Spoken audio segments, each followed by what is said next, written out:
চলাই থাকিবৰ কাৰণে তেওঁ আজি শিক্ষামন্ত্ৰী হৈছে আৰু তেওঁৰ অসমুন্নতাৰ কাৰণে আজি ছাত্ৰ ছাত্ৰী ভুক্তভোগী হ'ব লগা হৈছে।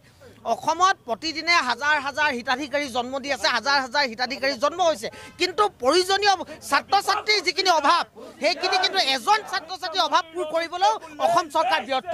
গতিকে আমি চৰকাৰক প্ৰত্যাহ্বান জনাই কৈছোঁ যে এই ছাত্ৰ ছাত্ৰীসকলক পুনৰ ডাঙৰ হৈ হিতাধিকাৰীলৈ ৰূপান্তৰ নকৰি তেওঁলোকক স্বত্বাধিকাৰী হ'ব পৰাকৈ তেওঁলোকক শিক্ষা দিয়ক আৰু সেই পৰ্যায়লৈ নিবৰ বাবে তেওঁলোকক শিক্ষাৰ বাবে প্ৰয়োজনীয় সকলো সা সুবিধা দিয়ক। সেই কথা আমাৰ দাবী ছাত্ৰ সন্থাৰ। আৰু যদি চৰকাৰে ইয়াৰ কাৰণে ব্যৱস্থা গ্ৰহণ কৰিব নোৱাৰে তেনেহ'লে ছাত্ৰ সন্থাৰ এই প্ৰতিবাদী কাৰ্যসূচী ধাৰাবাহিকভাৱে চলি যাব বুলি আমি ছাত্ৰ সন্থাই ঘোষণা কৰিছোঁ।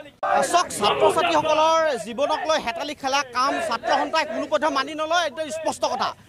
এজন পুতলা শিক্ষামন্ত্ৰীক বৰ্তমান অসম চৰকাৰে শিক্ষা বিভাগৰ দৰে এটা গুৰুত্বপূৰ্ণ দায়িত্ব অৰ্পণ কৰি থৈছে।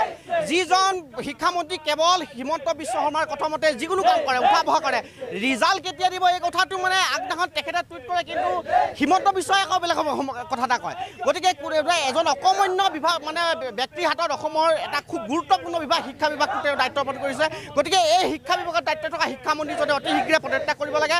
আৰু আজি 2 মাহ হৈ গ'ল, 2 মাহ অতিক্ৰম কৰিলে কিন্তু ছাত্ৰ ছাত্ৰীসকলে এতিয়াও তেওঁলোকে পাঠ্যপুথি লাভ কৰিবৰ কাৰণে সক্ষম হোৱা নাই। গতিকে অতি শীঘ্ৰে ছাত্ৰ ছাত্ৰীসকলক পাঠ্যপুথি যোগান কৰিবৰ কাৰণে আমি ছাত্ৰ সন্থাই দাবী উত্থাপন কৰিছোঁ। আৰু অতি শীঘ্ৰে যদি তেওঁলোকে পাঠ্যপুথি যোগান নধৰে আমাৰ ছাত্ৰ সন্থাৰ যিটো আন্দোলনৰ কাৰ্য আমি অব্যাহত ৰাখিম। বৰ্ষৰ 2 মাহ উকলি যোৱাৰ পাছতো অসম চৰকাৰৰ শিক্ষা বিভাগে আজিলৈকে ছাত্ৰ ছাত্ৰীসকলক পাঠ্যপুথি যোগান ধৰিব নোৱাৰাৰ কাৰণে আজি সদৌ অসম ছাত্ৰ সন্থা, সদৌ ডিব্ৰুগড় জিলা ছাত্ৰ সন্থাই আজি আমি বিক্ষোভ কাৰ্যসূচী ৰূপায়ণ কৰিছোঁ। ৰাষ্ট্ৰীয় শিক্ষানীতি প্ৰযোজ্য কৰাৰ ক্ষেত্ৰত অসম প্ৰথম বুলি ফিতাহী মাৰি থকা শিক্ষামন্ত্ৰী ৰণোজ পেগুৱে ছাত্ৰ ছাত্ৰীসকলক পাঠ্যপুথি যোগান ধৰিব নোৱাৰাৰ ব্যৰ্থতাত অতি শীঘ্ৰে পদত্যাগ কৰিব লাগিব।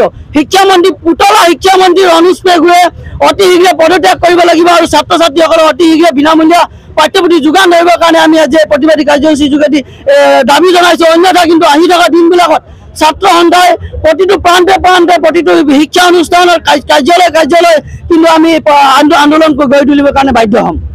হয়, আপোনালোকে আজি যিহেতু এইদৰে ওলাই আহিছে আৰু ছাত্ৰ ছাত্ৰীৰ যি নিয়মীয়া পাঠ্যপুথি যোগানৰ দাবী জনাইছে, হয়, বিদ্যালয়সমূহৰ যি বৰ্ষৰ যি মানে শিক্ষাবৰ্ষ আৰম্ভ হোৱা প্ৰায় 1-2 মাহ গৰকি যোৱাৰ পিছতো ছাত্ৰ ছাত্ৰীসকলে এতিয়া পাঠ্যপুথিসমূহ পোৱা নাই। আৰু সদৌ অসম ছাত্ৰ সন্থাই সেই আহ্বানতে আচলতে কাৰ্যসূচী ঘোষণা কৰিবলৈ বাধ্য হৈছে।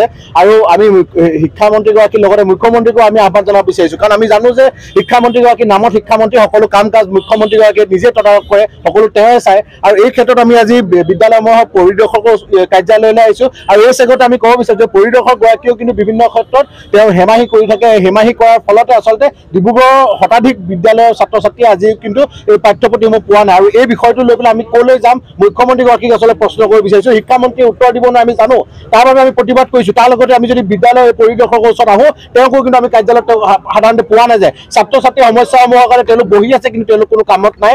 এই কথাটো আমি ক'ব বিচাৰিছোঁ যে যদি তেওঁলোকে এই আমাৰ দাবী যদি তেওঁলোকে নামানে, ইয়াৰ পাছৰ পৰ্যায়ত কিন্তু আমি পুনৰ আমাৰ প্ৰতিবাদী কাৰ্যসূচী আমি হাতত ল'বলৈ বাধ্য হ'ম।